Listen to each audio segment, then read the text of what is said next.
So I'm excited to show you this today because it kind of pulls everything together. All right, but let's start with some fluency practice.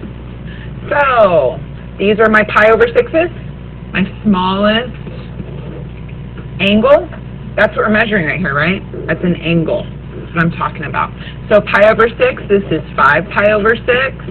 This is 7 pi over 6. And I want you to notice that all of these are odds, right? The evens would be the pi over 3s or the benchmarks. Then we go to our 60s or our butterflies. So this is 1 pi over 3. This is 2 pi over 3. 3 pi over 3 is just pi. So this is 4 pi over 3. And 5 pi over 3. 6 pi over 3 is just 2 pi. So far, so good? Middle one, oh, we'll do that on the, might as well. This one is pi over 2 and 3 pi over 2. And finally, our 45, our pi over 4s, pi over 4, 2 pi over 4 we skip, 3 pi over 4, 4 pi over 4 we skip, this is 5 pi over 4, 6 pi over 4 we skip, and 7 pi over 4. Also notice those are also all your odds and not your evens. Okay?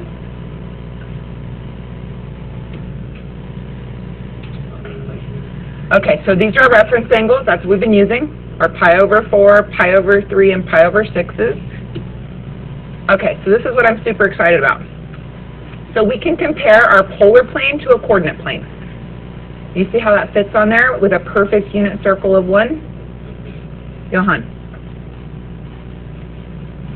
So if I were to go around my polar plane, if this, now forget that there's a polar plane in here at all. Let's just look at the coordinate plane. And if this is the origin, what is this coordinate? 1, 0. That's not going to, we're not going to see that as well. I think I'll make it in black. So this is 1, 0. This is 0, 1. This is negative 1, 0, and finally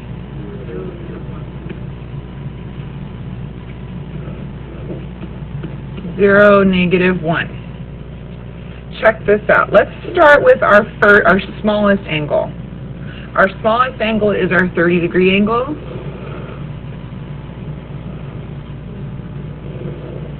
So our smallest angle, we learned in the very beginning that the smallest side is 1. The hypotenuse is twice that size, and this is root 3.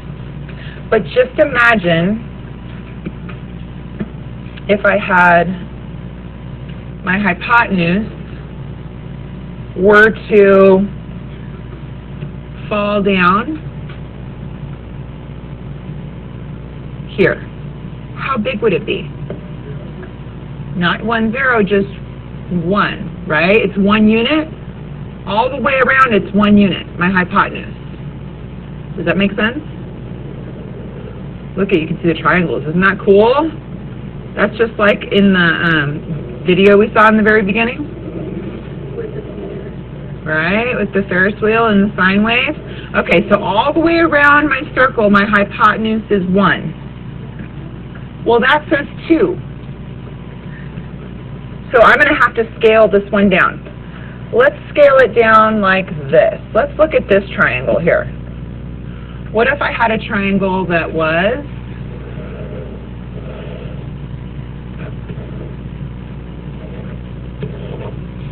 there's a Pythagorean triple, right? Isn't that Pythagorean triple similar to a more famous Pythagorean triple that is 3, 4, 5? How did we get to 3, 4, 5? I cut everything in half, right? And I could cut everything in half again. If I wanted to make this hypotenuse 1, I would have to break everything into 5s.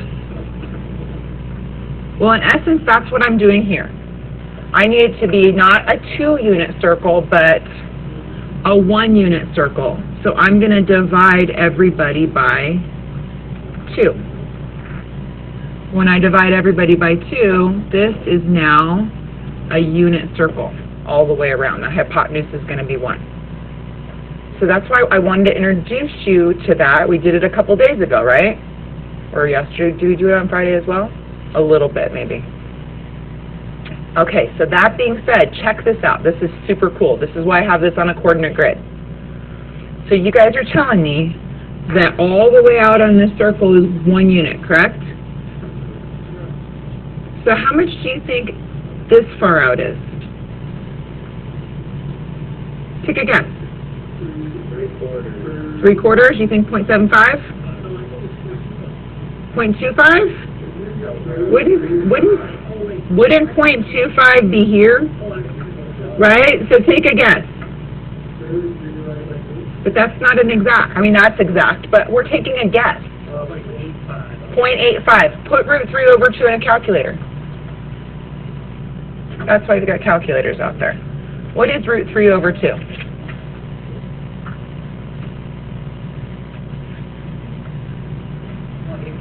0.86. Right? Robert was pretty darn close. Does that make sense that this is 0.86? It's almost 1? Now check this out. Do you see that the shorter leg is in fact halfway up here? Do you see that? It's halfway up. Does that make more sense to you now? Okay, so the coordinates. This is where coordinates come in. The coordinates of this point right here are not 1, 1, because 1, 1 is here. Correct? Over 1, up 1 on the coordinate plane, that's 1, 1. Alright, so my coordinates are not quite √3 over, I'm sorry, not quite 1, √3 over 2. That's on my x-axis. And halfway up on my y-axis. Everybody good with that? It's just a place on a coordinate plane. Check this out. This is super cool. These coordinates, let me go ahead and get rid of this. These coordinates, or let me just reduce it because I still want it up there for the presentation. Leave that up there. These coordinates here, believe it or not, can you predict what they're going to be?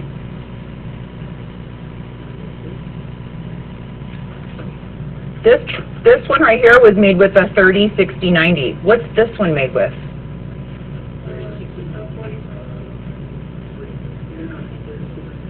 60, 30, 90. Again, it's just turned on its side. Grant?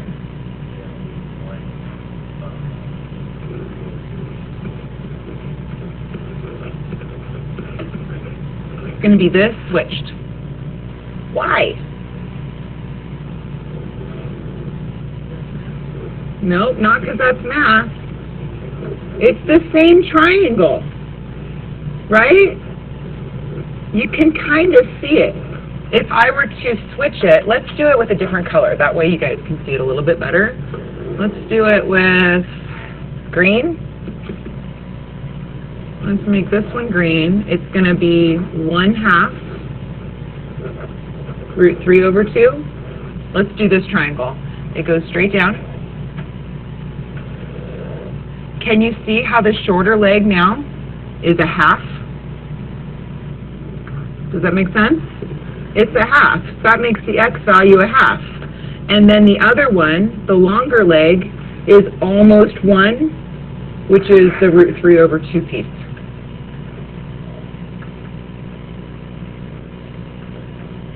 Okay, so we only have one more triangle to figure out. We're going to come back to it, don't worry. The pi over 4. So in essence, if I'm asking for pi over 4, I'm looking for the cosine of 45 and the sine of 45. That's what the coordinates are.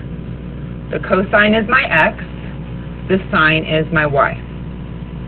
So I'm going to go ahead and move this triangle, my 45-45 triangle. Typically, we've been talking about how this is 1 root 2. But what's wrong with that?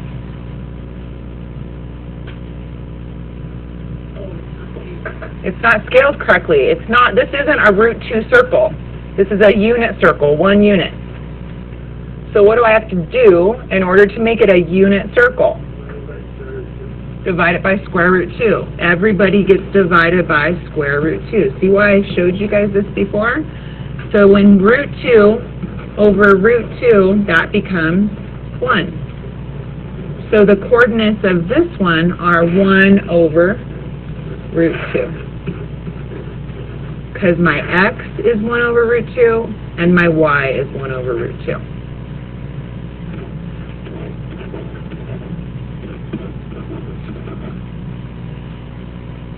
Alright, you ready for the rest of your mind to be blown? Let's do this. So if that's 1 over root 2, 1 over root 2, what's this coordinate?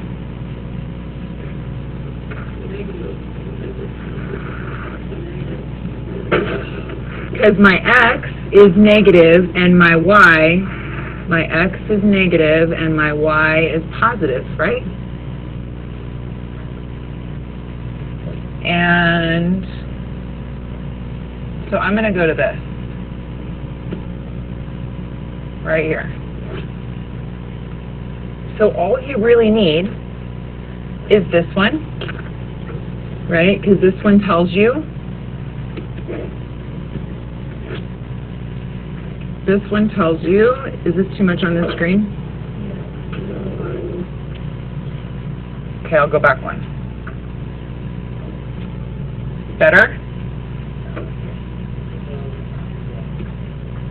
Thank you. Is this one better?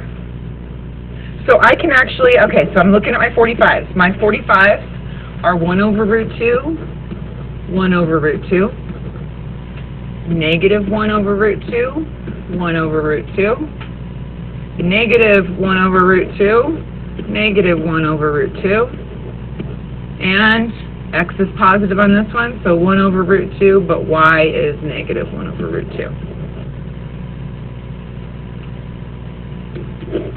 This one, my 30 degree, check it out, you can see it. My x value is the longer one. So that's root 3 over 2, and this one is the shorter one, so that's my half. And then this one is just that in reverse. So how much do you really have to know? Nope, less than 3. You only need 2. Correct? You only need to know this right here in order to fill out the whole circle. Right? So that's what we're going to do right now. We're going to practice that right now. So I'm going to leave this on the board, and I'm going to go around the circle as you guys try more. Oh, one more thing I want to do.